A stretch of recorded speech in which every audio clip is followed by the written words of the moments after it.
Good morning and welcome back to another Talklets conversation. One of my favorite actors is Liam Neeson, who starred in the movie back in 2009 called Taken. And his character is a retired CIA agent. And Liam is having this conversation with his daughter that she wants to go on this girls' getaway trip to Paris. Now, keep in mind, she's just fresh out of high school. And you know how protective fathers are about their daughters, especially that young. And so he's debating with her that she shouldn't go because it's not safe. And, she's not mature enough to really handle that type of responsibility. But she's telling him that she's going with her cousin, Amanda, and that they can handle this. They've got it all set up. They've got an Airbnb, and they got it together. And so he finally gives in, like any decent, good father who wants his daughter to experience life and enjoy life. He says yes. But he tells her that when she gets there, make sure she gives him a call to know that she's checked in and to make sure that, she's safe. And so when she gets there, she calls him. And she's on the phone with him. And she makes this statement to him. She says, "Daddy, there's somebody in the house." As she's looking downstairs, she can see her friend Amanda being taken. And so he tells her, "Go to your bedroom and get up under your bed and keep your cell phone on." And so she does just that. And while she's up under the bed, the kidnapper comes into the bedroom. And her father tells her, this is the most important part. He says, "They're going to take you." Now, you have to realize, for a father to know that's about to happen, that's terrifying. For a daughter to know that she is vulnerable to the point that her father can't come save her at that moment, that's terrifying. And so the last time he hears his daughter's voice, she's screaming because they grabbed her from up under the bed. And she leaves the cell phone there. And the kidnapper picks up the cell phone. And all Liam can hear is this kidnapper breathing in the phone. So he knows it's a man. How terrifying is that?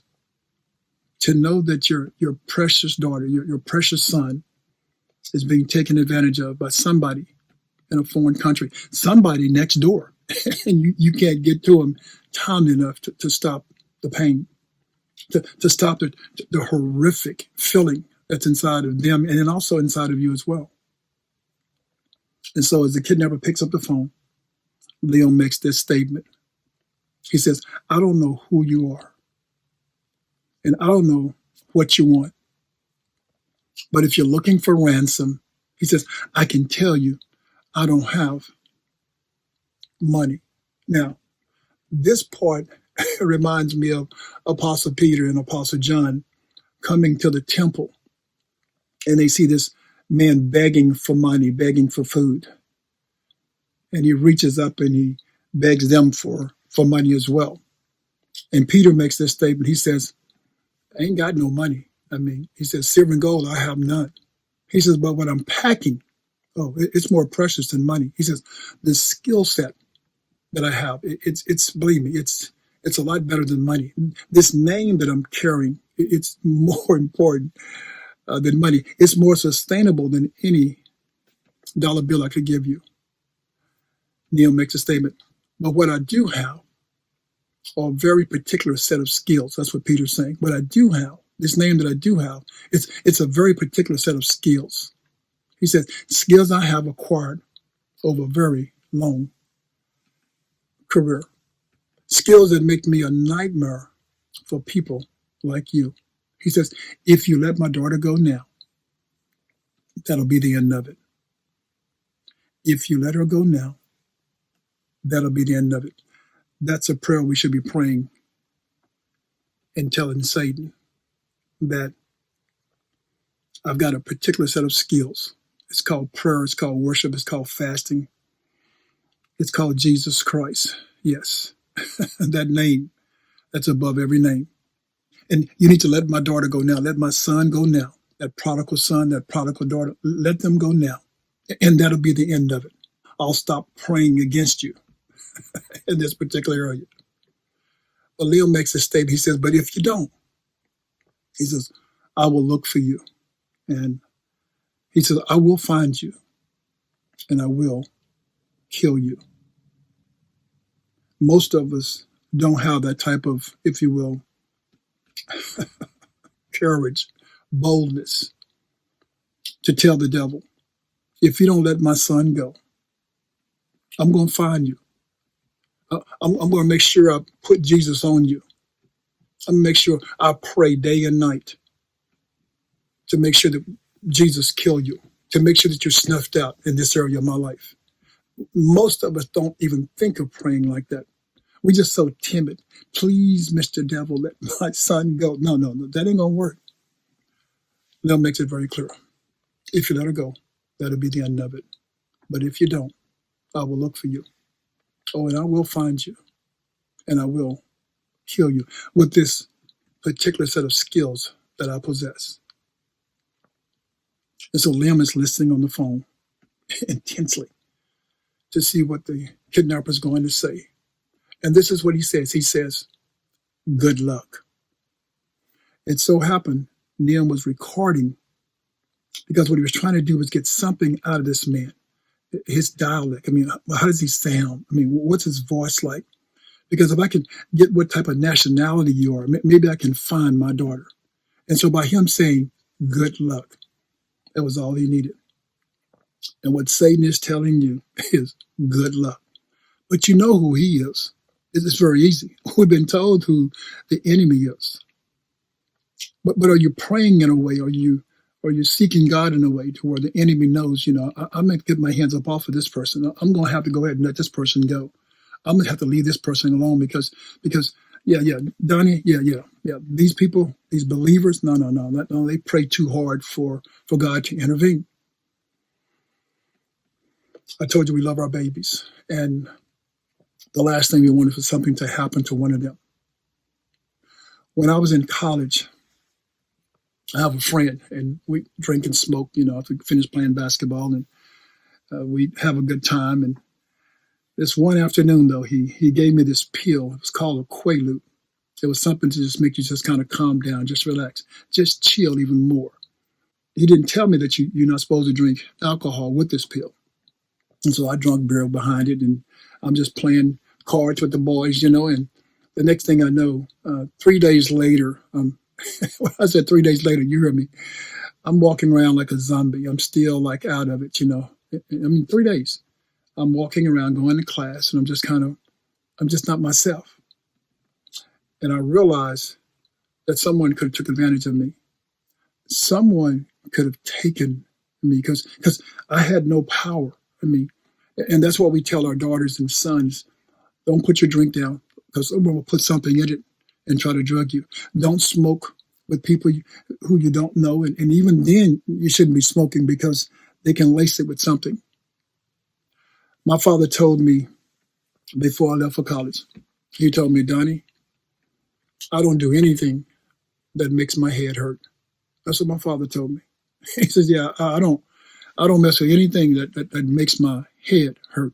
And what he was telling me was that he don't do anything that will take him out of his senses, that will put him in a position where he's vulnerable for someone to take advantage of him. Now, I didn't quite get it, but I got it. As I'm sitting there on this Quaalude, I'm just not myself, and I can't come to myself. I can't bring myself out of this. It's got to wear off. And so when it finally wore off, let me tell you right now, I never gave myself to anything again. Nothing that will take me away from my thoughts, my mind, that would make me that vulnerable ever again. Some of you have allowed your daughters, your sons, some of you have been placed in a position where you've been vulnerable like that, to where you didn't know where you were. You didn't know who you were. And someone took advantage of you. See, that's what the devil does. That's what the enemy does. He will come in and he will take advantage of your weakness. All you're doing is trying to have fun. You're just trying to party. But he has other alternative motives. He wants to take your life from you. He wants to take your joy from you. He wants to take every good thing that you have going away from you. And you're letting him. Yeah, it's not so much what he's taking, it's what you're given. Yeah, we can say the devil took it, but really and truly, you offered it up by being naive, by being, we can say, ignorant, by not listening to your father's or mother's advice. Donnie, I don't do anything that makes my head hurt. Human trafficking is one of the worst things that we've ever experienced. It has been estimated that 27 million people are victimized worldwide every single day. Yeah, every single day. Somebody's caught up into this human trafficking business, if you will. And then if you throw in the labor, where people are working overseas, working maybe here in this country as well, for pennies. I mean, just for pennies. That's a total of 49 people who are being victimized in some kind of way, being taken advantage of by criminals, if you will, by greed.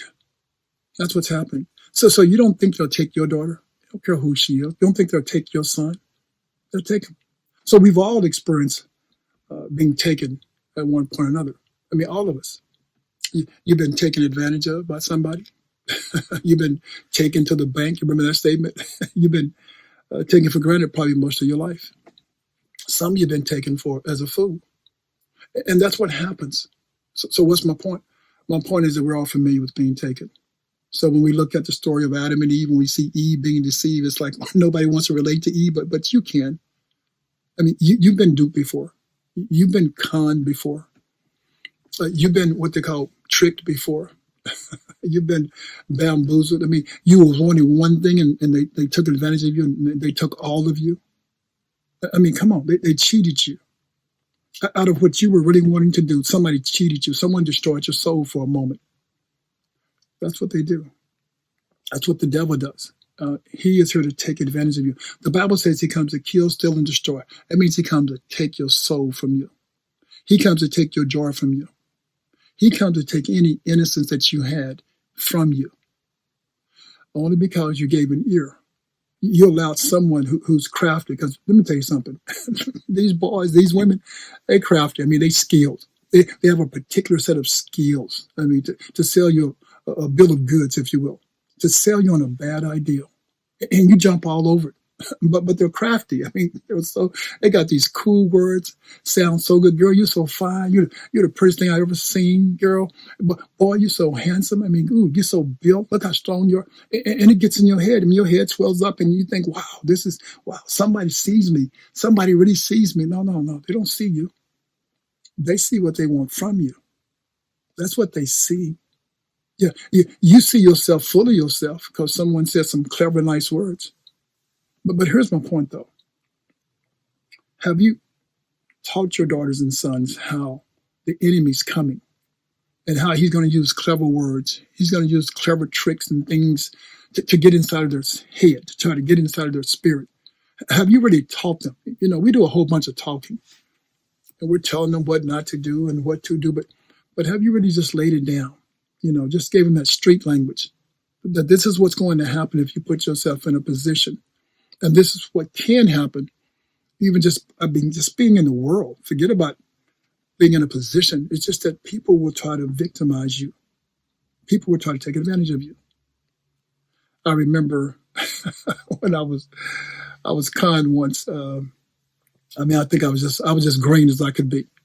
This guy was selling these TVs, and he was telling you about this price that he had that you just couldn't beat, and it was in the back of an auto store. And I thought he was in cahoots with the manager, but he wasn't. He was just crafty. He had a particular set of skills that he was using. And he had you in the back of the store, and he had these big old TV boxes back there. And he was saying how he would give you one for just a small fee, like $200 for like $1,000 TV. And of course, you won't jump on that. But how many of you know that your daddy always told you that something that good can't be true?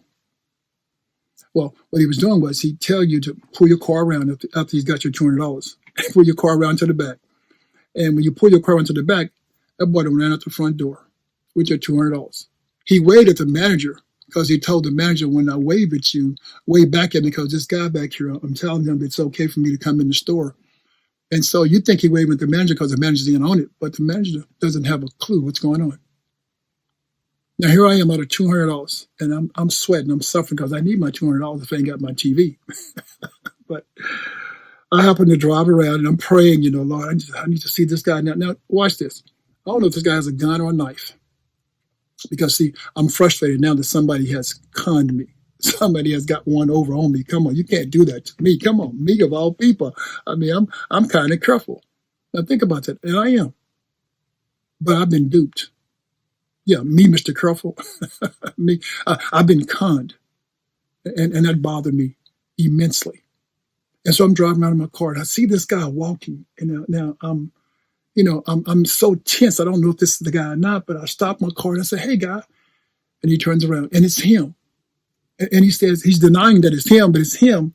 And so I go over to him and I turn this guy upside down, go in his pocket and take my money out. And he's screaming the whole time, "Help, help."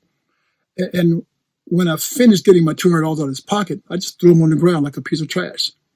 I go home and my arms are piped. My arms are so tight. I'm so tight. My wife said, "What's wrong with you?" I'm so tight. I can't calm down. My adrenaline just flowing because I'm thinking now, that guy could have had a gun or a knife. Watch this.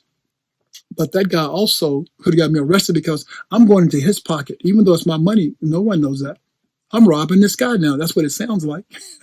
But I'm so tight. I'm so tense. I'm so distraught that somebody poured one over on me.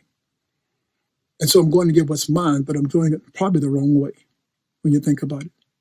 But that's what happens. We give ourselves to all this stuff out here in this world. And we're told that, you can have what you want. You can make it happen. And we start giving in to little schemes. Here, you can buy this TV for $100. You know good and well there's no TV for $100. And so you're part of it. You got to realize it. You gave yourself to it. Yeah, trying to get something quick, rich quick. That don't happen. People selling all these drugs and all this alcohol. That stuff, it just don't work. But you've got to be very careful. But my father was telling me, don't give yourself to drugs. Don't give yourself to alcohol. Don't give yourself to fast women. You just won't have a good life if you just mess with that in that area. Leave it alone. But some of you have desire to be taken. You think it's going to be cool. It's not. It's not. It will ruin you for life if you don't watch out. Like I told you, don't be mad at Eve. Eve was just vulnerable. And Satan was crafty. The Bible says he was subtle. He was crafty with his word. He had a set of skills, particular skills to get inside of her head. But just think about it, because Adam was in the garden, and Satan had tried him. It just didn't work. See, some people it works on, some people don't. You just don't know who you are. You don't know who you're going to be exploited by. It could be a family member, someone real close to you. I told you, Taken was one of my favorite movies. But one of my favorite stories in the Bible is the story of Jesus being led up by the Spirit into the wilderness. But before then, the Lord had made the statement after John the Baptist had baptized Jesus and said, "This is my beloved Son in whom I am well pleased." You've got to understand who you're being led by. Who are your friends? I mean, who are your true friends? Who is it that's for you or against you? You need to know that. Because when you think about it, we're all being led by sinners for the biggest part. People who are unsuccessful. That's who's leading us. That's what we, if you will, drafted as mentors. It's not the Holy Spirit. It's not believers, and we're running from them for most of us, most of our lives. And so we're being led by unsuccessful people, people who are sinners, people who don't mean us no good. They're only trying to do their good and use us for it. That's what we've given ourselves to. I pray that we wake up and we realize that Jesus was led up by the Spirit. He was taken up by the Spirit into the wilderness. I don't know about you, but I want the Lord leading me. I need someone leading me who's on the Lord's side.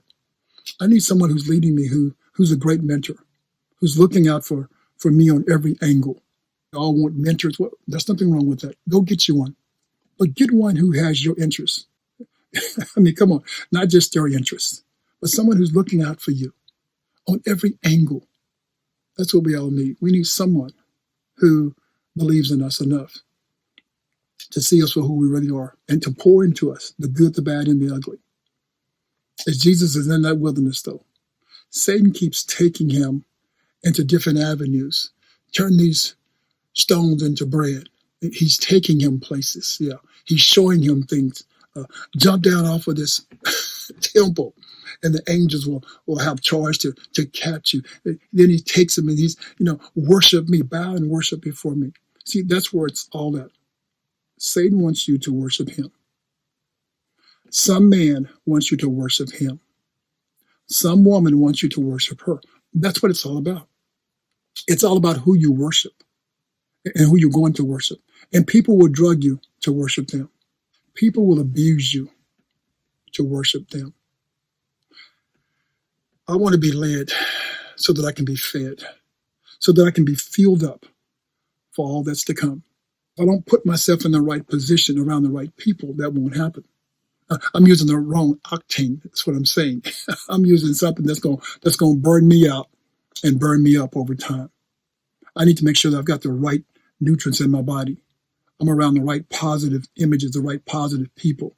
I'm doing the right things in my life, for my life, so that I can be strong for all the weary days that's coming, for all the days that's coming that really I know and I need to be prepared for.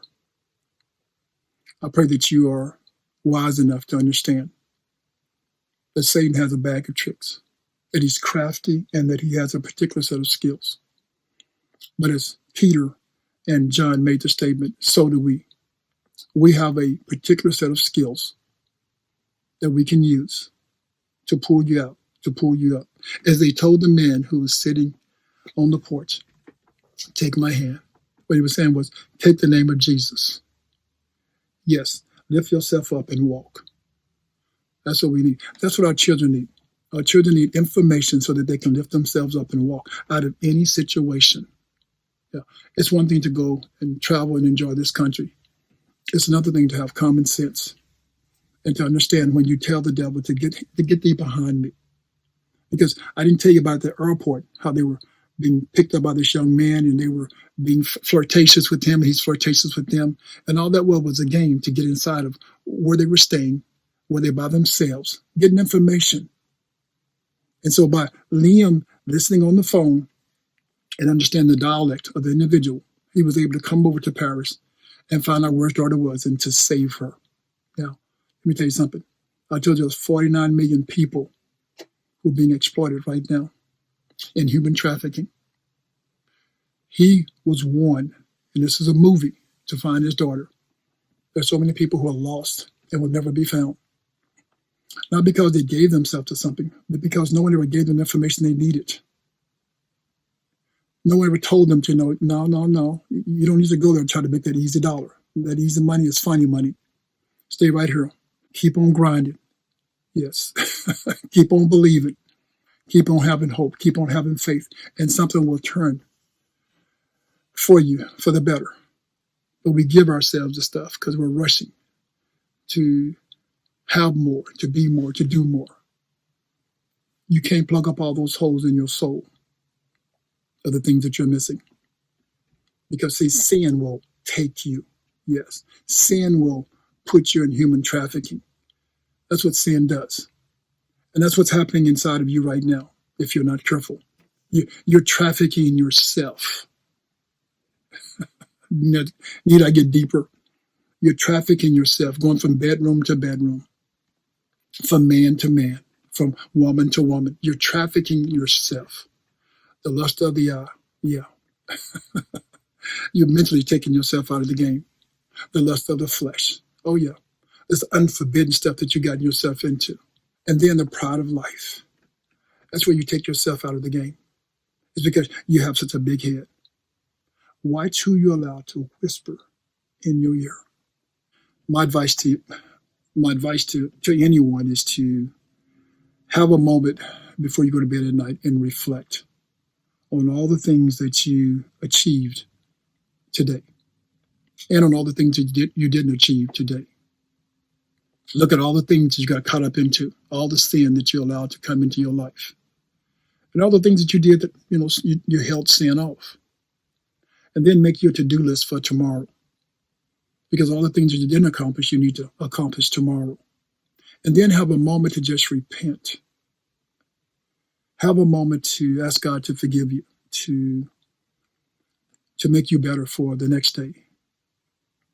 to turn you away from all the stuff that you allow to come into you, into your ear, that you don't allow to come the next day, that you avoid, that you put up some barriers, if you will, that you refrain from getting involved in, that you tell some people no, that you tell yourself no. I pray this day that you have a list, a list of the do's and the don'ts, a list of repenting and moving forward with your life. We all have weaknesses. We all can be susceptible to being harmed and to being exploited if we're not careful. We can all be victimized by our weaknesses. But if we were to take the time to confess with our mouth that Jesus Christ is Lord and believe in our heart that God has raised him from the dead, then we all can be saved. You're no longer placed into a hopeless position. You're no longer placed into a victimization atmosphere. You're no longer trafficking yourself for the enemy. But what you're doing is you're putting yourself into an environment, if you will, where you're being transported and you are transporting others towards the kingdom. That's exactly where you need to be. I pray that's where you find yourself. Not being taken, but giving all that you have to a world that's in desperate need of being found. You be blessed.